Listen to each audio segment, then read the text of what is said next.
Okay, here we are, streetside, downtown Greensboro, Elm Street, asking the question, what does it mean to be an American? Please state your name, your age, and your occupation. My name is George Knight. I am a 21-year-old college student. So yeah. Where do you go to school? I go to Greensboro College, just up the road. Wonderful. It's next to UNCG, right next to downtown. So yeah. So, what in your view does it mean to be an American on 9/11 today? So I would say that one thing about Americans is we're a melting pot of cultures. A lot of people say like, oh, this and that. But I think what brings us to being an American is our unity.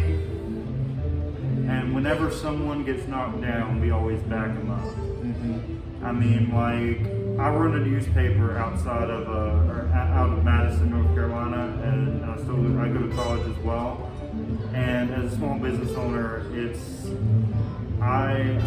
and who also goes to college, it's been I've had a lot of people back me up, and I think that's what it means to be an American. That when you come after one of us, like, you know, or 3,000 of us in the case of 9/11, the rest of us are right there to back them up. So, yeah, I really, and also whenever a funeral procession goes by, you pull over and you have respect for the dead.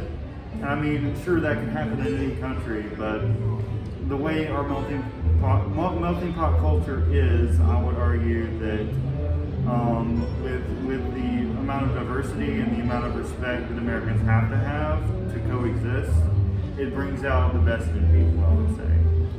Great, that's an ideal version, and I appreciate that perspective, and that's so backing each other up. That's what it means to be an American. Yes, and also being from the United States of America would also be a more literal perspective, but you know. Well, yeah. Wonderful. Thank you so much for your insight. You're welcome. Thank you.